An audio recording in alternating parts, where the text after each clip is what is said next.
Too.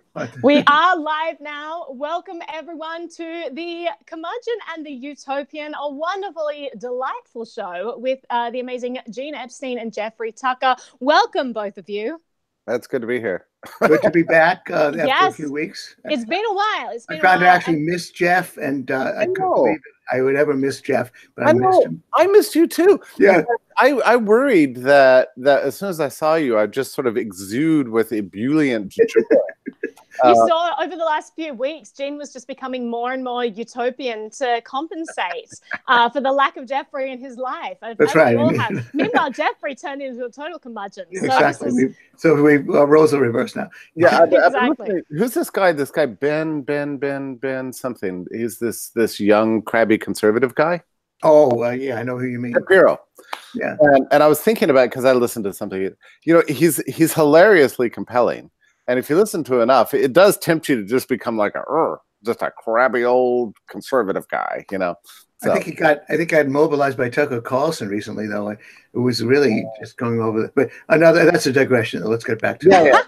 Well, today we are going to be talking about forking and secession.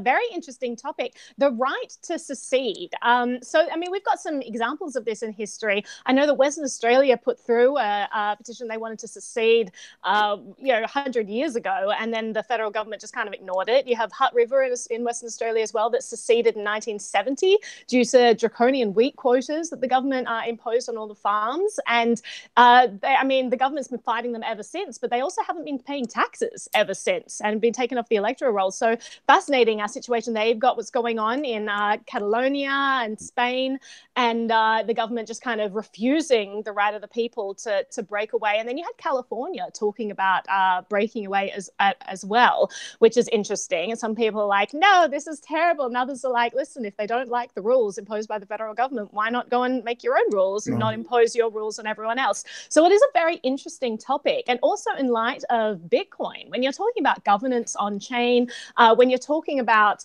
all these different coins that can fork off and go different ways if they disagree with the path that something is heading in, what sort of right should a coin have to do that? It seems that Bitcoin was designed to do that, but then recently you had the bitcoincash fork, and there was a tremendous amount of controversy because one of the chains was like, no, we're the only one that has the right to exist. We're going to attack the other one until it disappears. So it's a fascinating topic, and I'm really delighted that you two gentlemen are joining me here today to talk about it. So welcome. Yeah. Yes. Thanks, Naomi. I want to jump in and try to focus on first principles. Absolutely. And before you do that, Gene, I'll just say, so if you wanted to use the super chat in Google, I recommend that if you have questions, I'll be jumping in back and forth on the stream to ask these guys your questions. But also we have power chat. So if you wanted to use crypto and if you wanted 30% of the money not to go to YouTube in fees, then you can use, if you go to bitbacker.io, I'll put that link in the chat, and you can watch the entire stream, read the chat from Bitbacker, and then you can post your power chats in crypto instead. So just an option for you if you are interested in participating in the conversation. So I'll let you guys go, and I'll turn off my camera now, and I'll just be hopping back in if anyone has questions. Yeah, my first principle, Jeff, would start this way.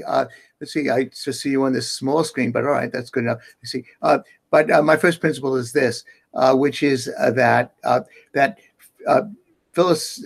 we have to start with the individual, and we have to ask philosophically whether secession is possible for the individual.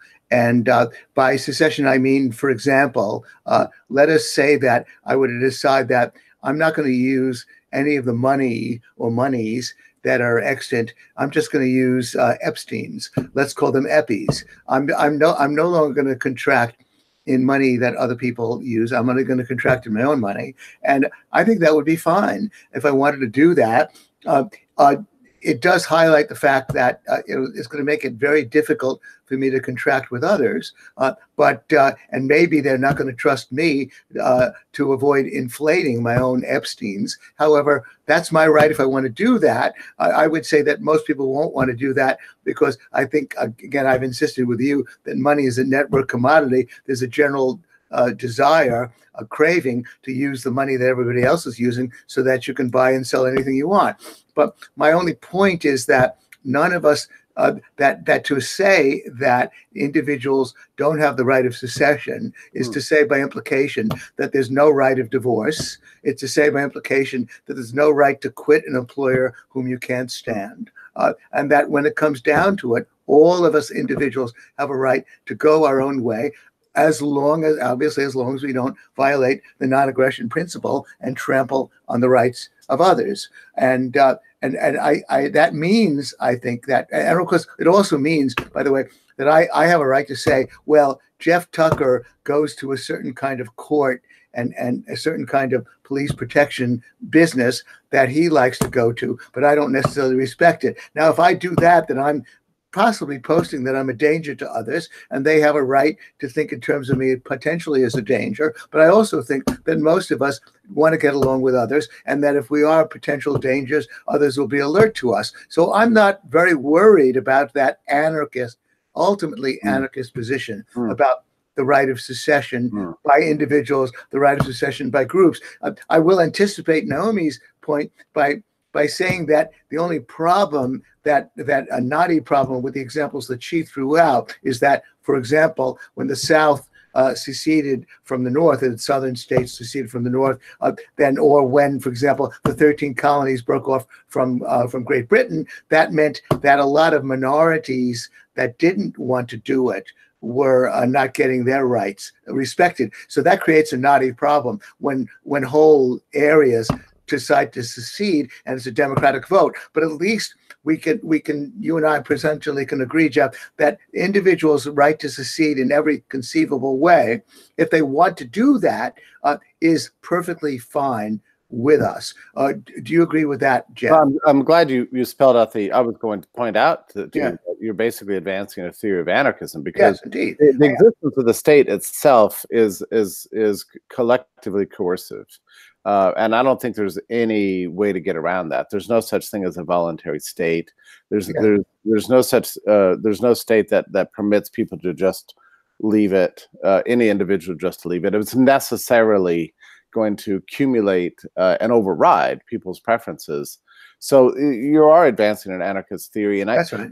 I think it's also I appreciate actually your kind of point of logic that if individuals don't have the right to secede, then they would have to be forced into certain employer-employee arrangements. There would be no marital arrangements. Marital arrangements. I mean, you couldn't move, for example. Your migration would be restricted. Everything flips. But we should also reflect. I mean, the way you presented it sounds easy and inevitable, but it's not. It's a difficult problem, and even a century ago, this is the 100th anniversary of Mises's great book, Nation, State, and Economy.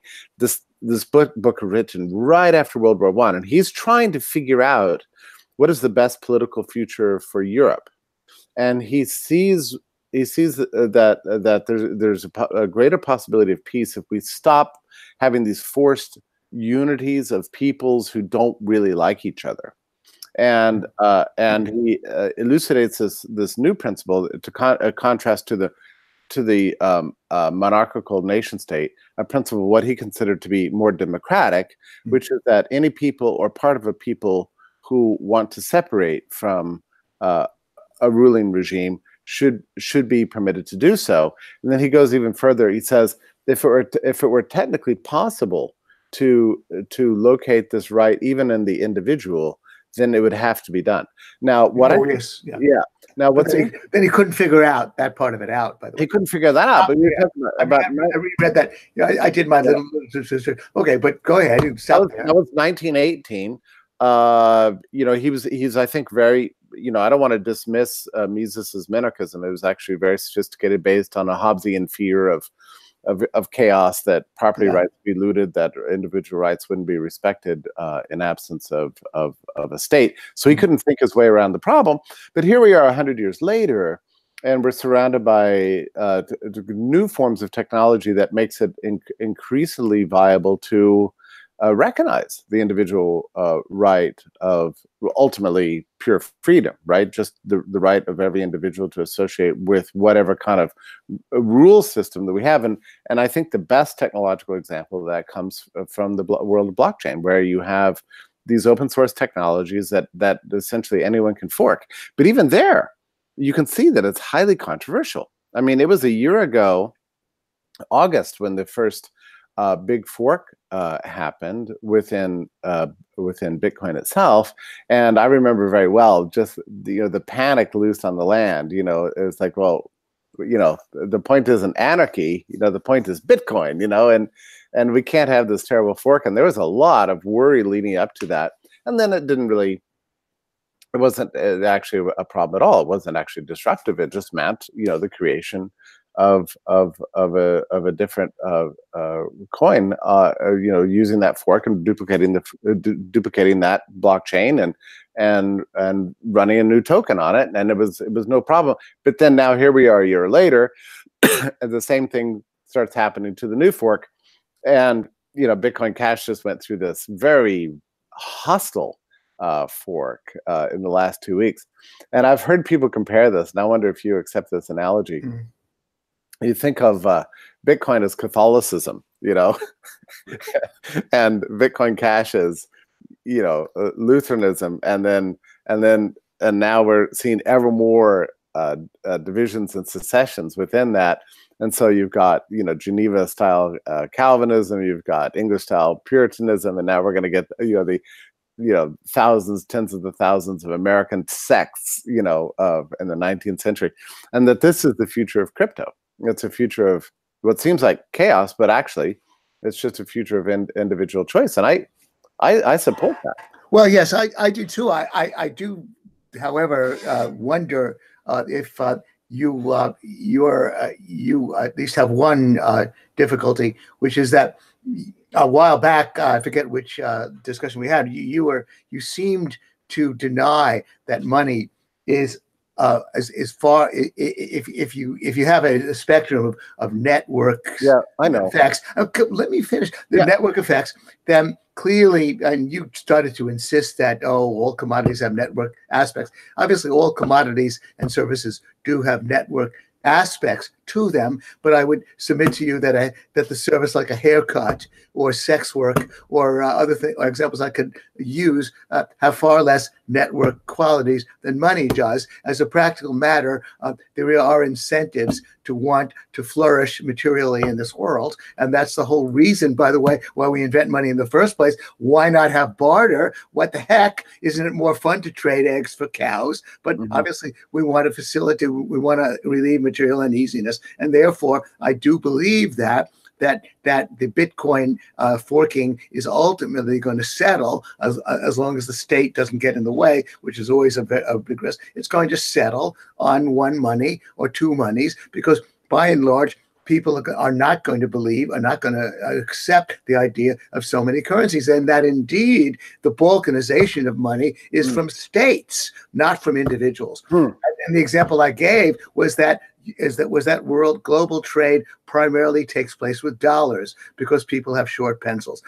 They don't want to use yen and euros and British pounds, and they want to use dollars. And dollar, of course, is the dominant commodity. That's the reason why I made the point that I could become a hermit. And of course, there will be hermits in this world who will decide, you'll decide I will only use Tucker's, my money. And that's, if you want to buy something from me, you have to give me Tucker's, and so on. We could do that. And there will be always people to do that. But by and large, people do want to cooperate. That's the market incentives that will prevail. So that's the reason why, when in giving your example of forking in Bitcoin, is that it let 100 flowers bloom, let the market sort it out. I believe that the one money that's most easily transferable is going to dominate. You seem to have problems with that view. But, well, I thought I tried to convince you that you're wrong, based on, and it took me a full week to figure out the answer to your. And why am I wrong?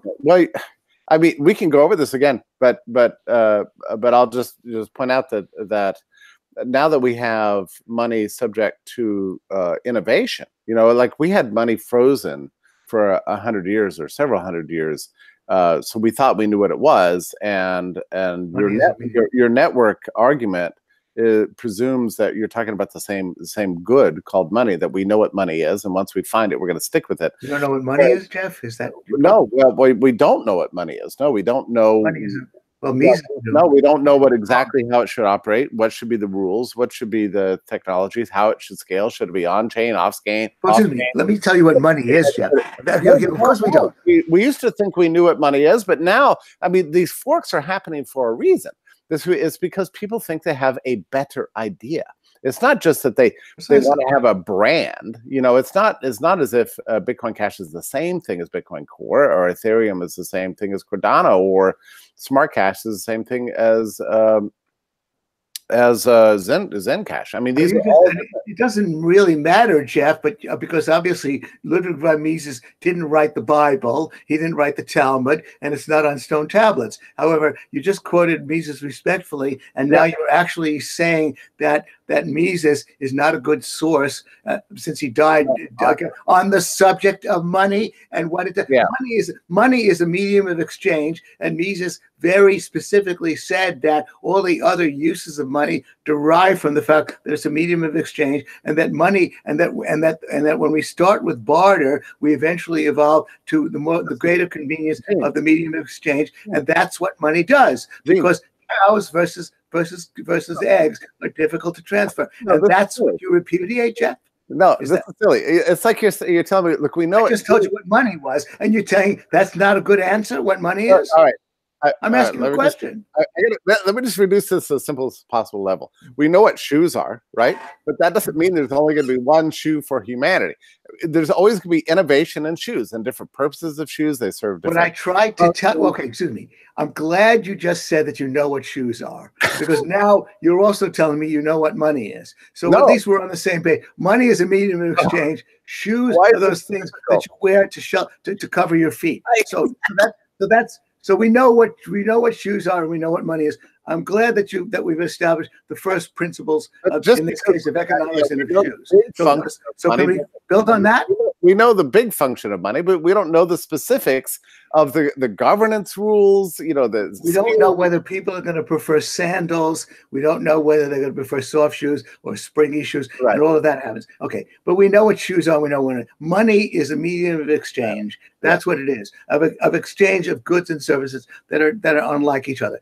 Is that true so far, Jeff? That's what money is. Now, I will go into what we don't know, but at least because I thought you said that we don't know what money is. We know what money is. We don't, but you want to say, however, that we don't know what the best kind of money is. Okay. Is that what you're saying? That I agree with also. Yeah. Is that we don't know that. I think that we had an overly specific understanding of 20, 30 years ago. Everybody thought they knew precisely what money was supposed to do. Nobody thought that money, for example, would embed within it its own payment structure or smart contracting system. There wasn't anybody 30 years ago said, oh, money is a medium of exchange, but it should also have a peer-to-peer payment system that's part of it, and it should permit smart contracting also. Like, none of these things, and it should guarantee your privacy. None of these other features and functions. Excuse me.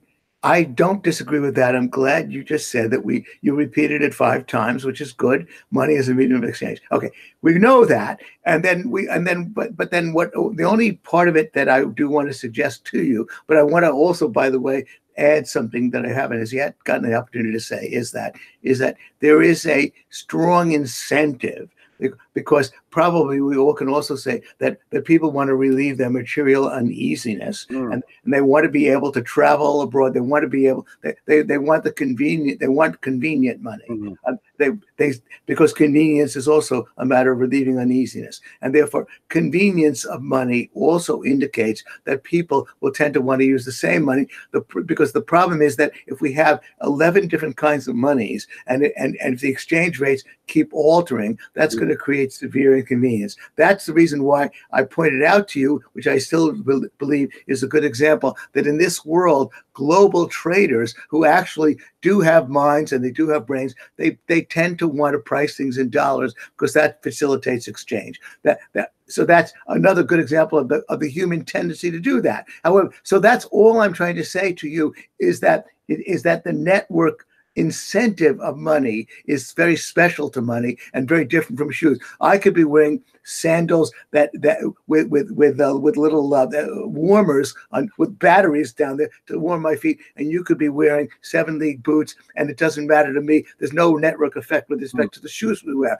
But if we're going to transact with each other, then probably it's good for us to have to be dealing the same. But I do want to make one final point, which is that where I guess I'm at least with your point, which is that while that's a strong incentive on the part of human beings to do that, I'm in no position to predict how human beings will change or what will ever happen. And therefore, it's fine with me if we have permanently bulk, if we have 9 different currencies or 20 different currencies. It may be inconvenient for me, but if that's the way people want it, even though I doubt very much that is the way they'll want it, if that's the way they want it, it's fine with me as well. That's all. So that maybe I'm flirting with your point of view. No, I say that.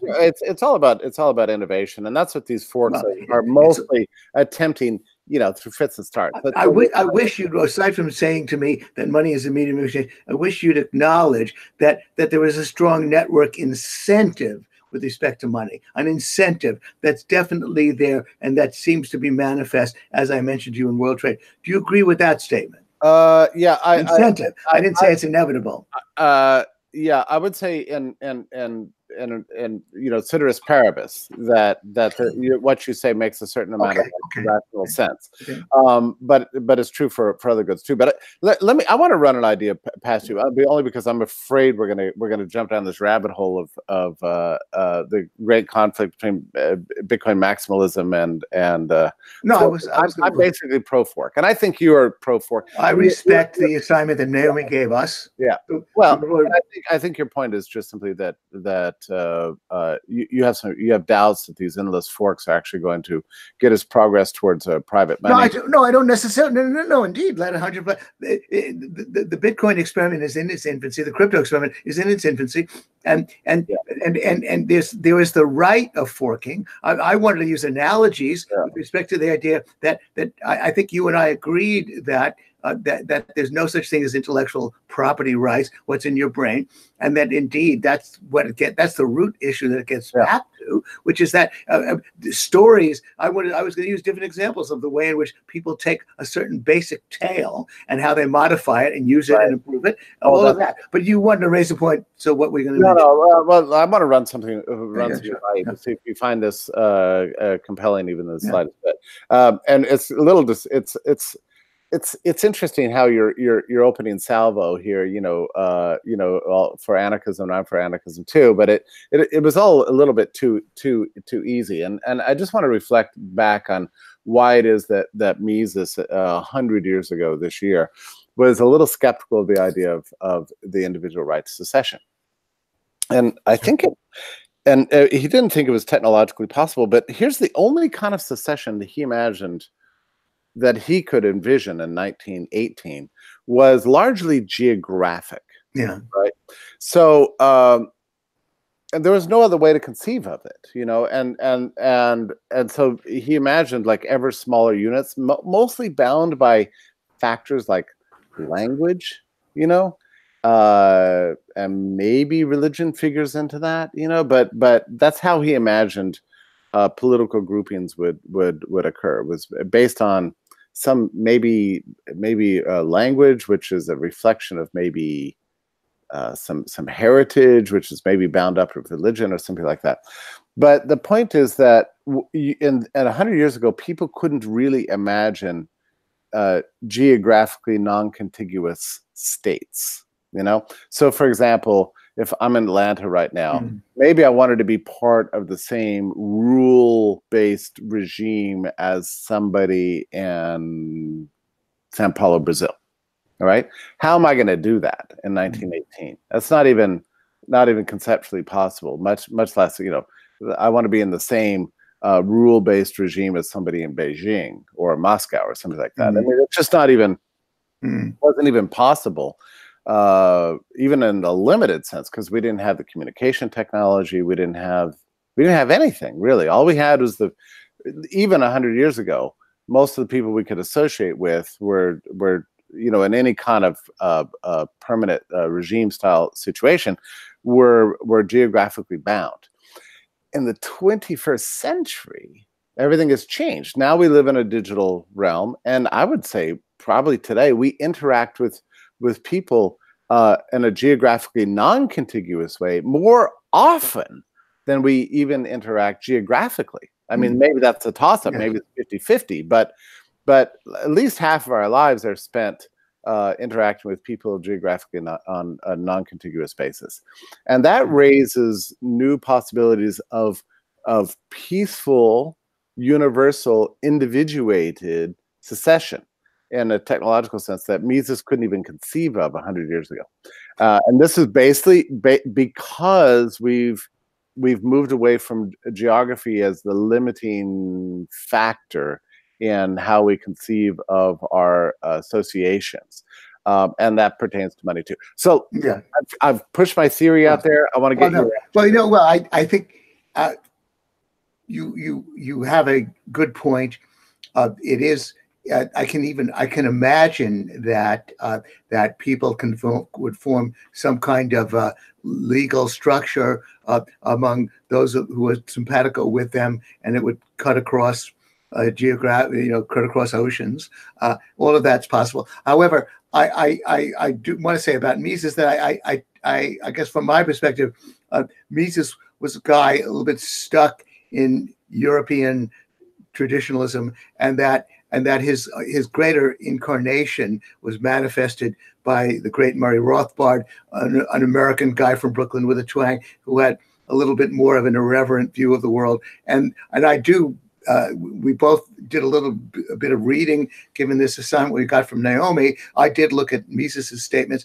I believe that the best single piece on this subject, which maybe you didn't get a chance to take a look at, is by Walter Block on secession. He wrote a long essay about the right of secession. And of course, Walter was a real, obviously, disciple of Murray Rothbard. And I think to get back to your issue and the question, while what you say has a lot of validity, there still is no question that I live in a co-op building with 6 other apartments. I obviously walk the streets to get here. I obviously going to have unavoidable interaction with people in my neighborhood, and therefore, while what you say obviously is an important aspect of the new world, it's not the only aspect.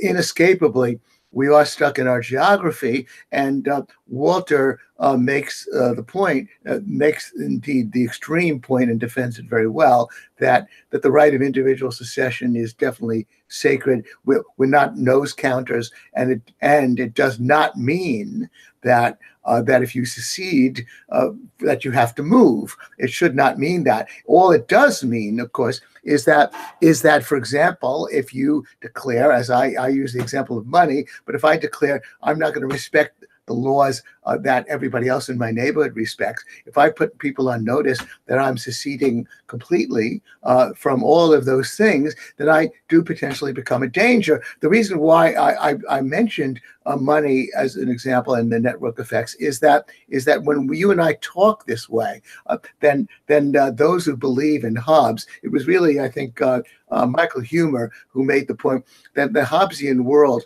the world is dominated by sociopaths. That I would not be fearful in such a world because I'm just as afraid of the state and just as afraid of the police and other people with authoritarian power of me as I would be of other individuals. I believe that by and large, people do want to get along and do want to cooperate, and that they don't want to violate the non-aggression principle. So I don't think that would be a dangerous world in which we told everybody, or a dangerous world, by the way, in which I tell you and tell me there are certain laws that are so horrible, putting people in cages because they take drugs, that you and I just cannot respect those laws. So my point is that it's an amazing thing about states, and as libertarians, and we try to make this point all the time, but somehow it's lost on people that they have more power over us than individual bad actors, because you have to comply with them. And let me just give you an example. By the way, a lot of people can go through their lives and never actually face direct coercion by the state. I mean, most of the coercion people face from the state is indirect, and so it becomes a little bit abstract to them. But here's something that happened to me recently, and I was really struck by this. We have this obsession now with airline security because we're afraid of bad actors. We don't want a bad person on an airplane to do some terrible thing. Okay, I get it. Also, we're worried about immigration. We don't want the wrong people flying here or flying there, make sure that your papers are in order, blah, blah, blah.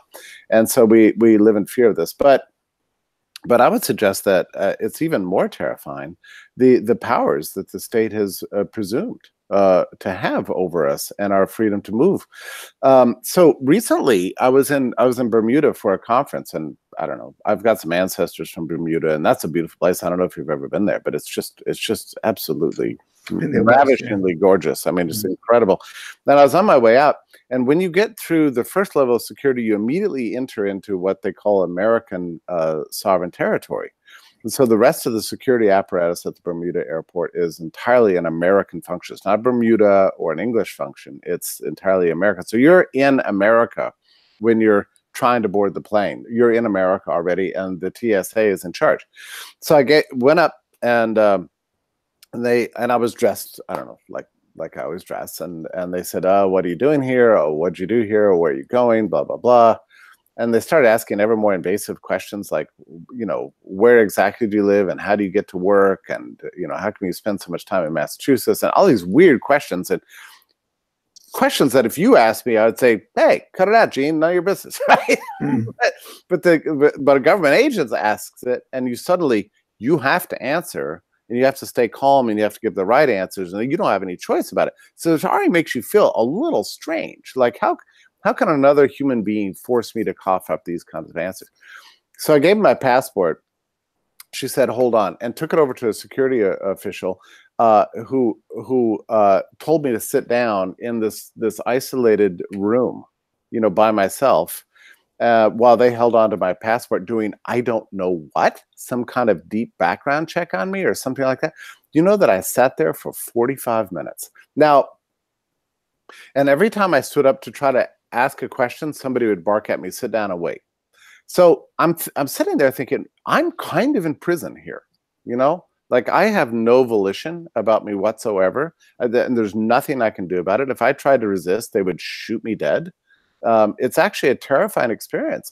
It's not just that it's, when you have individual bad criminal actors, you can tackle them, you can run away from them, you can try to restrain them. There's a lot of ways that you can deal with bad actors. But when those bad actors are the state, suddenly you've got, this legal apparatus that absolutely demands your compliance, and there's nothing you can do about it. That's what makes states so much worse than private criminals. Well, no, that's a good point. And that, as a matter of fact, you are right that most of us, myself included by and large, I passed in and out of Bermuda with no problem. I guess I was lucky. I looked less suspicious than you, I guess, Jeff, but who knows? But to the state, less of a threat. But I will say that actually the experience that many upper middle class people have with civil lawsuits is really another thing that will often give them the shock of knowing that justice will be delayed and delayed and delayed. And it actually was captured by Charles Dickens in his book of Bleak House, where there's this inheritance lawsuit that goes on for years, and eventually the legal costs completely exhaust the inheritance, so there's no money left in the end. And I have a cousin who was involved with a lawsuit in California who's gone through 10 years of prevailing and collecting, but the ways in which the unholy alliance between the lawyers and the judges to delay justice and delay it and cost as much as possible and bring in consultants and mandate, and the costs incurred have now exceeded on what he's collecting. Oh, and so sure. that's a dispiriting example. And the other thing is that, and this is the amazing thing about states, they had this uncanny instinct to go where the money is. They're like the robbers from the 19th century, and so if you've got deep pockets, they're going to come after you until they're completely empty. And that's the truth about the legal system. If you're a rich corporation, a rich nonprofit, or a rich individual, you're going to be the target. and and it's all legal, but basically it's a form of pillaging that takes place. So in other words, you know, for as we can sit around talking about all day about the terrifying examples of a world of universal individual secession. Oh my God, what if this happens? What if this happens? But I can't think of any single result of that world that would be as bad as the existing situation, where states, you know, combined with a sort of a ruling class parasites, can just pillage anybody's wealth, you know, at any time under the cover of law. And that's the actual world we live in right now. But I also want to say that as much as different kinds of secession cause a lot of emotional distress and concern in others, we at least all acknowledge the right of divorce. That I mean, my Japanese wife, she was married years before to an upper middle class Japanese man. And in those days in Japan, she would not have been able to get a divorce unless the man agreed. Actually, I don't even know how it works in Japan. But of course, she was such a rebellious person and gave him such difficulty that he decided to let her go, you know, and allow it. But that was traditional. That was traditional. Even in 19th century America, late 19th century America, that's the way divorce is handled too. Yes. But we all, at least most progressives, will acknowledge, look, you've got a right to divorce your spouse. But of course, obviously, but if you do divorce someone, that it causes devastating emotional effects potentially on the children and the individual. I mean, so it's not as though you and I would, you know, I mean, I go with Dr. Phil, who said, you know, give it one more chance, exhaust it, don't decide to divorce unless you know you can't get along. I think, oh, that's great. But obviously I can't prevent people from getting divorced for whimsical reasons. Do we have a question? Yeah, love them. Oh, thanks, guys. But that I just saw that note of that. But all I'm saying is that I want to use those examples with progressives who say, well, how horrible would it be if every individual could say, I no longer respect the laws of my neighborhood. I don't think those laws are any good. I'm going to live by my own laws. What people who are going to act misanthropically toward others. I think that is going to happen. However, bear in mind that you, at least as a progressive, acknowledge that bosses have a right to fire people. Most of us acknowledge that people have a right to quit their jobs and leave others in distress. I just went to, I was basically fired by Barron's after 26 years, and I happily went because it was time for a change anyway. But I went through the distress of seeing a lot of my fellows who were very upset about getting fired. All of that happens, and we all, I think, by and large, accept it. And so severing the right of secession does indeed mean potentially that you're going to upset other people. But and it's so ironic that we live in times where the right of the technological possibility of universal individuated secession is prescient among us. That both the left and the right are getting ever more nationalistic in their outlooks, the left and the right politically. So we've got the rise of nationalism in America and in Hungary and in Italy. And we should talk about Brexit. Well, Brexit. And of course, over the last 10, 20, 30, 40 years, there are more countries rather than fewer. By and large, the tendency has been so that was, well, that's, but getting to Naomi, I don't know, getting to Naomi's question, where she was asking, talking about the practicalities of it, where I said that it's easy enough for us to talk from a philosophically anarchist perspective and say that in that world, we wouldn't be fearful about living in that world. I believe that most people do want to cooperate and get along with others. And I wouldn't be any more fearful in that world than I am in this one. I'm not even sure about what you said, that most people want to cooperate and get along with others. I'm ever less sure about that. There are a lot of bad actors in the world, but this is, to me, the reason why we should get rid of the state. But let me ask you a very that's fair. That I don't disagree with what you just said. But let me ask you a very specific question. Oh, by the way, just to complete my last thought, and just in the last 2 days, we've seen this Macron guy in France. Oh, Mr. quote unquote liberal, right? Oh, humane, young, progressive, or whatever. Now we've got riots in the streets over his godforsaken fuel taxes, and he's saying obey the police, to stop attacking the police, so he sounded exactly like Trump, right? These guys are opposite ends of the political spectrum, but when it comes right down to enforcing their edicts, you better obey the police. They sound exactly the same. But let me ask you a question about, it is funny to me that Naomi didn't mention this because this is a huge issue right now. Let me ask you this. If you were a voter in England, would you have supported Brexit? And before you answer, remember that most of the advocates of leaving the European Union were not, it wasn't just about, oh, your terrible bureaucratic laws emanating from Brussels. It was also, an anti-immigrant movement. It was a protectionist movement. It was a kind of there's a wicked British nationalism associated with it. Like, it really unearthed some of the most toxic elements of British culture.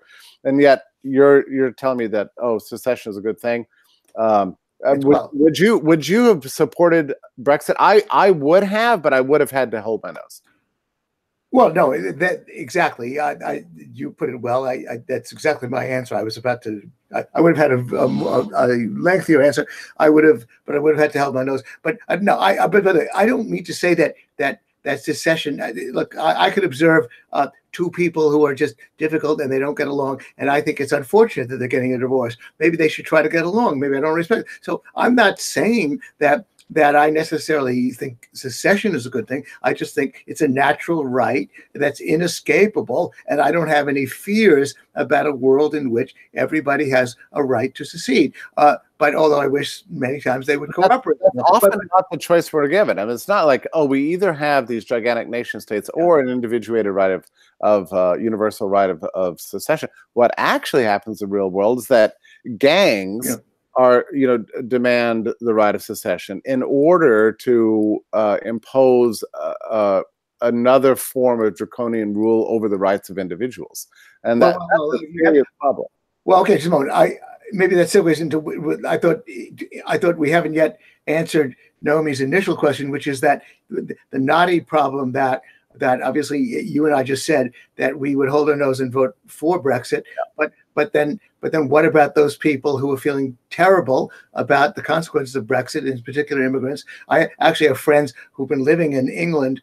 They're from Denmark, I think, and they like living in England, and they may be driven out. So, and then similarly, any of the secession examples that Naomi gave, which is that one area, one like the southern states seceding from the northern states, a lot of people, or indeed the 13 colonies, 13 states seceding from Great Britain, a lot of people wanted to be loyalists, and some of them migrated to Canada, but they didn't. They wanted to stay put, and they wanted to remain loyalists, and so therefore, in that world, in the practical world, there's obviously a problem for you and me in terms of human rights, because if we say hold our nose, if we say it's okay and we support it, we are trampling on the rights of other people who don't want it and who have to accept it. So what do you say to that knotty problem? You want to hold your nose about Brexit. What about those people who voted against Brexit? And this is actually it's a super serious practical issue, and it's one that afflicted even in the 19th century. Where the South seceded, yay. Well, that's what I said. Except that then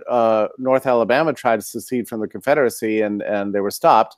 And one of the very first actions of the central government, the seceding central government of the South, was to draft people. So suddenly they're drafting people from Louisiana and sending them to Virginia to fight in their stupid war.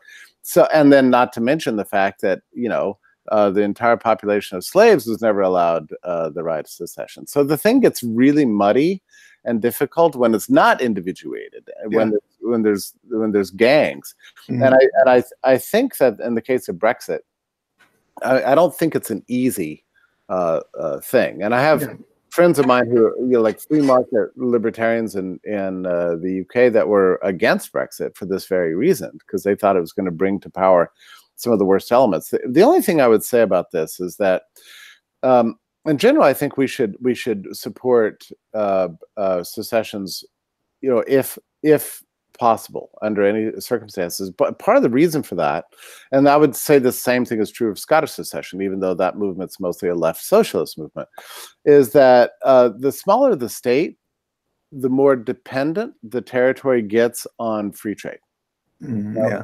And so you suddenly have a kind of a political incentive to strike trade, peaceful trade relationships with your neighbors, because otherwise, I mean, no state can live in isolation anymore. We necessarily live in a globalized economic environment. So sometimes, even though the political motivations of the seceding junta may offend us, they may find themselves, after the secession takes place, in a position to be incentivized towards ever more cooperative, engaging behavior with their neighbors, just for the sake of economic survival. Yeah, well, now that is an interesting irony. As you perhaps are aware, when we argue about the tariffs of the 19th century in the U.S., the point has been made that actually the U.S. in the 19th century was a good example of how free trade flourished, because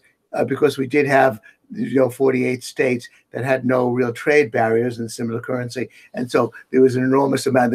The West traded with the East and all of that. But I guess, and so in that sense, the fact that we had this very large nation state facilitate trade. But I guess you're making the point that actually, if we had balkanization, if we had many states, they probably would have wanted to trade with each other anyway, because they would have felt the need to do so. It is an interesting irony. By the way, I got really curious about this, because in public school growing up, I was always taught that the reason we had to have a constitution was that under the Articles there was protectionism between states, and that there was too much chaos, and that the purpose of the Constitution was to facilitate better free trade arrangements. And I've asked various historians about the truth of this, and apparently, everybody's told me, oh, this is a complete myth, that this is actually complete propaganda. There actually weren't tariff barriers between states under the Articles of Confederation. I see. This is just federalist propaganda. So, that's interesting. Yeah. So the smaller the territory, the stronger the incentive for free trade in the territory. So I'm actually, and this Brexit situation is a good case. I think, as I say, I think I would have held my nose and voted for it, on the anticipating that once Brexit actually happens, that Britain would find itself sort of compelled to engage in some kind of free trade arrangements with the rest of Europe and the rest of the world, and that no nation can actually be isolated anymore.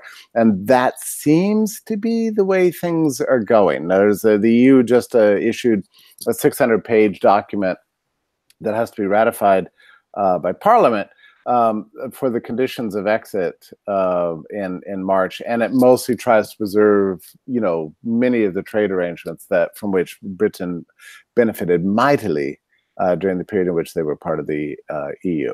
So I think that things are going to more or less work out as they should. It's a messy process, but it seems to be happening. But all forks are messy. Forks are going to be messy. Neither of us are advancing a utopian worldview here. Yes, no, indeed. Well, actually, no utopian point, but I guess I'm a little bit more utopian than you in this case, because I do believe that there are network effects. People do want to get along with others. They do want to coexist. While you make to the point that we could live in a global village and I could just be, you and I could be citizens of the same state, I do have to get along with my neighbors. I don't want hassle. By and large, people do have a cooperative urge that I believe is often suppressed by the state rather than encouraged. So I do have a certain, that's why I wouldn't be fearful if everybody had the right of secession. I do want to segue back to the case of the South. I don't want anybody to think that we were, well, you said, of course, you said it when you said that the South seceded, and yet did they allow the slaves to secede? And so you're not going that route of thinking that they have a perfect right to do that. I do want to point out that there were actually abolitionists who wanted the North to secede, and then once the South did, then it would have been possible for the abolitionists to have their way, and for them to say, we're gonna abrogate the Dred Scott decision, that any slaves who want to escape can do so. We're gonna have a huge perimeter along the southern border that will invite slaves to escape, and then on top of that, as Walter Block said, if somebody secedes, but if they're enslaving somebody within that house, and they've seceded, then they are committing a violation of the non-aggression principle, and many of us have a right to intervene. So in no way are we saying that the decision of the South to secede indicates that we approved of their slavery, and that in fact, as I say, as a practical matter, it might well have been possible to use that secession as a way to make it more and more costly to maintain slavery by encouraging along those borders slaves to escape. There was plenty of malfeasance to go around north and south. I mean, you think about the vicious way in which the federal government drafted immigrants off the boat essentially to go fight and their stupid war, or how 10 years before Fort Sumter, federal Congress passed a fugitive slave law of 1850 that demanded that escaped slaves be returned to the South, and Noah Webster even supported that. So this is a grim and ugly history. Did you say Noah Webster? Yeah. Oh, yeah. You mean Daniel Webster? No. Daniel Webster. Did I say Noah? Yeah. You're the dictionary guy, but Daniel Webster. Yeah, well, anyways, all right. But I just wanted to settle that. It may be a debatable issue, but granting. Well, I just have one question for you guys. And before I ask the question, I do want to jump in. So a couple of people sent power chats. Really, really grateful to the power chats. So Polly asked something completely off topic and claimed it wasn't off topic, but asked if my glasses are real. How many pair do I have? Yes, they're real. I have 3 pair. One of them is prescription sunglasses. Sorry for the interruption. This is what can I do? I'm a slave to these wonderful donors. What's the difference between real glasses and fake glasses? Well, if these didn't have real lenses, if they were just for the people who wear fake glasses. So I could keep up with your fashion sense there, Jeffrey. And then JR sent a power chat and said this is really a cool system, and the chat is neat of Gene and Jeffrey. So there you go. JR is a big fan of you guys. But I have a question about Liechtenstein. So we know that Liechtenstein is like a great example of a very libertarian country. So it's a monarchy, but it's incredibly libertarian. Hans Adam II, the Prince of Liechtenstein, he actually wrote a book in 2009 called The State in the Third Millennium, which is basically a book that outlines his vision of a kind of an anarchic society or a very libertarian society. And he actually said that the individual should have the right to secede. So that's what he wanted to put forward in Liechtenstein. He said the individual should have the right, but then I think Parliament turned it down and said, no, that's too much. that can't happen. But they compromised and said, okay, well, a small group or a tiny town could have the right to secede. Yeah. So it's the idea that in Liechtenstein, you kind of have absolute freedom. If you don't agree with something that's going on, you can always just say, okay, well, we secede and we're no longer a part of it. And Liechtenstein's actually fine with that. I just want your thoughts on that, because I find that fascinating. And I just wonder, if the individual did have the right to secede, how would that affect society? Well, I'm intrigued by, the monarchical element here. It's funny, in the 21st century, we still have these characters out there who have this blood lineage to 19th century style monarchs, and actually most of these guys, to my knowledge, are pretty liberal in their political orientation. I met the would-be crown prince of Brazil when I was down there recently, and he's this broad-minded liberal guy. Probably better than any democratic dictator that could ever be elected in Brazil.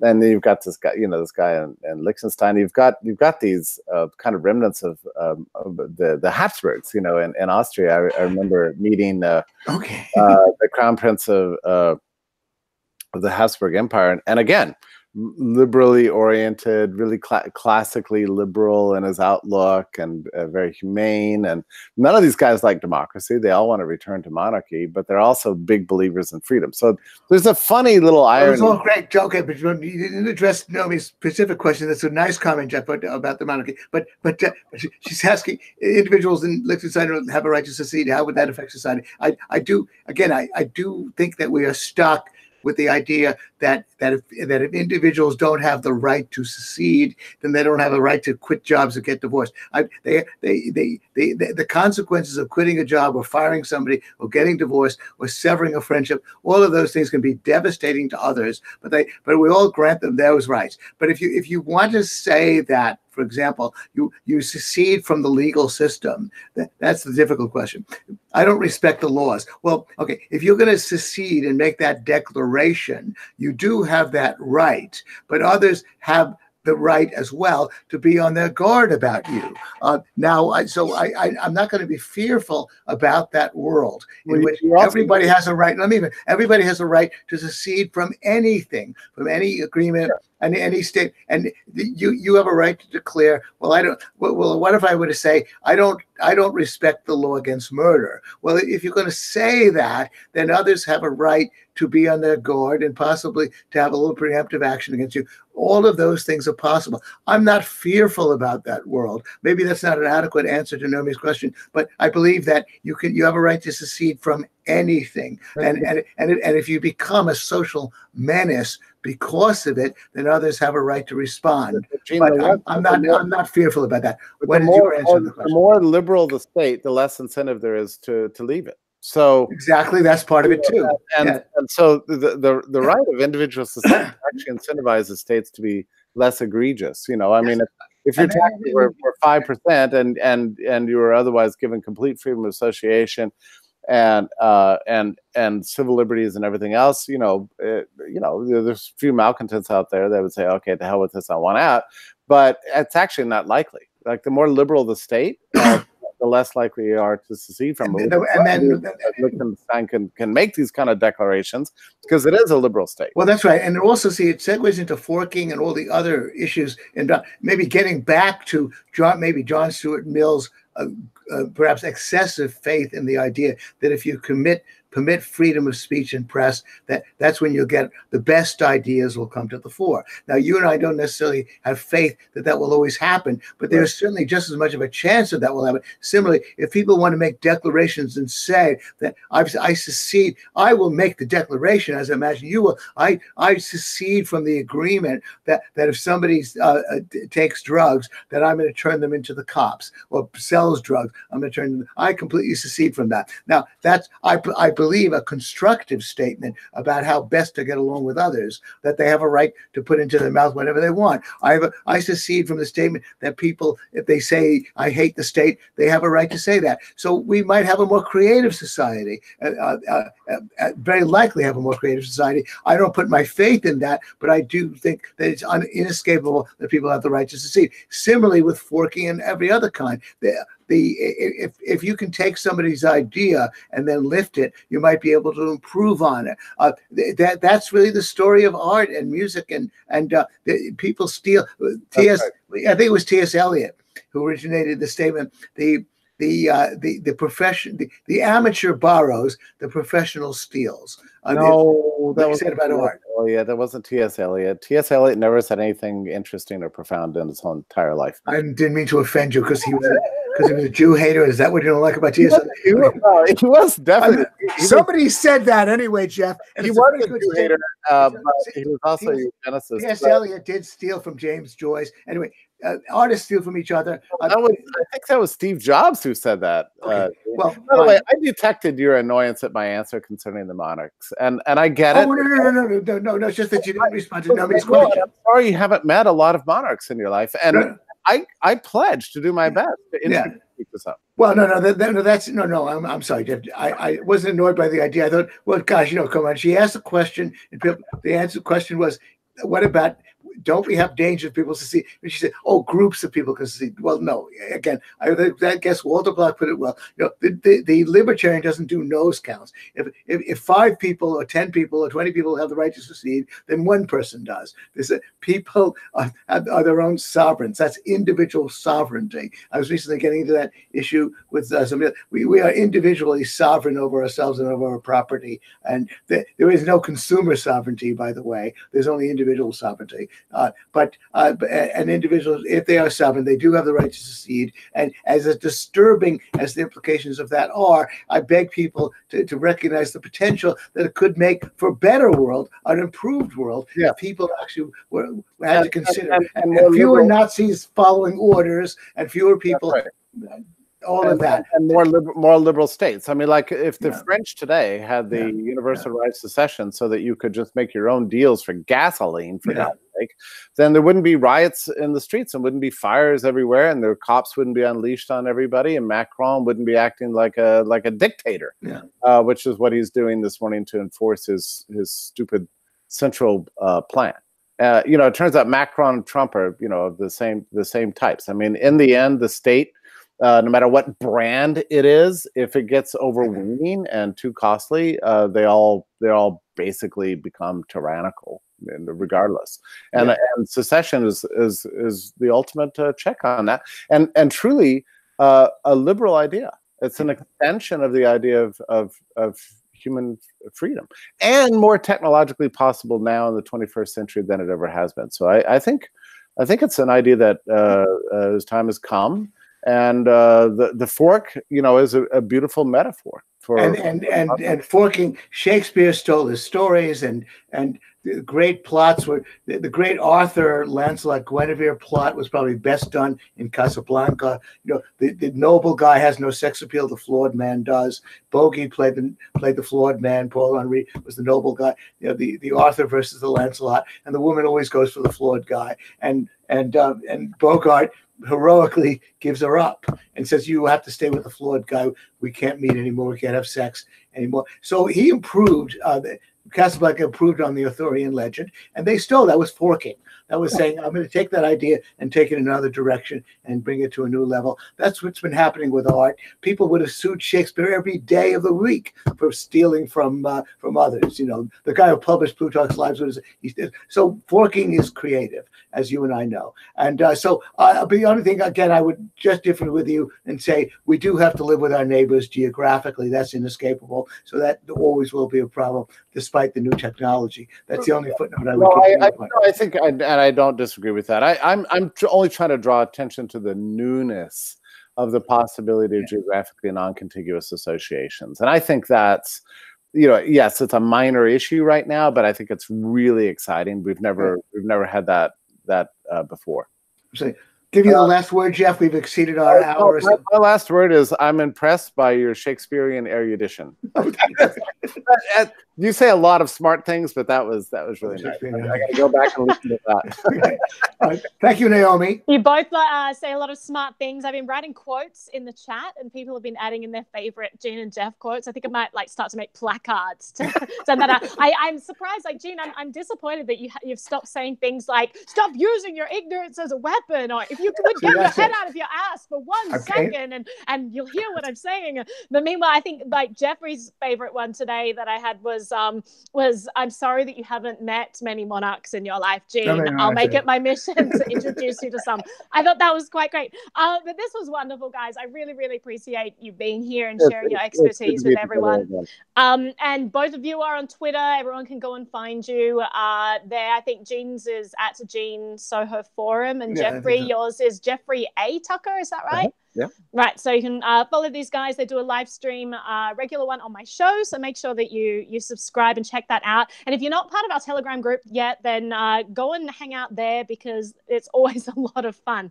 And you'll keep you up to date on all the latest things in crypto and all the latest things, Jeffrey and Gene. Everyone, it's amazing, guys. I don't think you quite realize the cult power that you're starting to cultivate in my Telegram group. Like, people are actively asking about you. There are a couple of people in particular that are actively asking about you, CJ, and wondering what color bow tie Jeffrey's going to be wearing. Is Gene going to fight with the light switch again? It's pretty enjoyable. But they love you, so I really appreciate you being here. And thank you so much to everyone in the chat who's been here. I really appreciate that. Huge thank you to Polly and to JR for using the power chat on Bitbacker. Really appreciate that. And if you know any YouTubers who are doing live streams who don't want to lose 30% of donations to YouTube, then send them to Bitbacker and let me know so I can follow them and tweet Bitbacker. out bitbacker.io. Okay. Yeah. Really, and I'll send out the links to people so we can all watch their live stream. And otherwise, go and enjoy the rest of your Thanksgiving weekend and the rest of your Sunday. It's been wonderful hanging out with you all. A lot of fun. Thank you, Naomi. Right. Thanks, Jeff. Thanks, Naomi. Bye-bye. All right. I think we're still going. and I'm the only one left, but for some reason it's not